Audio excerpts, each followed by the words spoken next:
ആദ്യമായി ഒരു ഷിപ്പിൽ സ്വിമ്മിംഗ് പൂളും ചൂടുവെള്ള കുളവും ഉണ്ടായിരുന്നു. ഫസ്റ്റ് ക്ലാസ് യാത്രക്കാർക്ക് ലക്ഷറിയായി ഈ സൗകര്യം ലഭിച്ചിരുന്നു.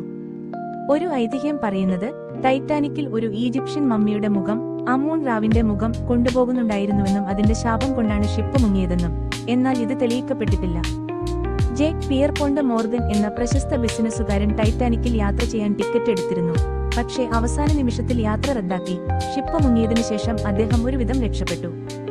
1912-ൽ മുങ്ങിയ ടൈറ്റാനിക്കിന്റെ ശവകുടീരം 73 വർഷത്തിനു ശേഷം 1985-ൽ ഡോക്ടർ റോബർട്ട് ബലാർഡ് എന്ന സമുദ്രശാസ്ത്രജ്ഞൻ കണ്ടെത്തി. ഇപ്പോൾ അത് സമുദ്രത്തിന്റെ 3800 മീറ്റർ ആഴത്തിൽ ദ്രവിച്ചുകൊണ്ടിരിക്കുന്നു.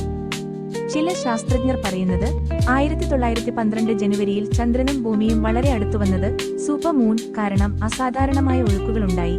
അത് മഞ്ഞുമലകളെ ടൈറ്റാനിക്കിന്റെ പാതയിലേക്ക് തള്ളിയിരിക്കാമെന്നാണ്.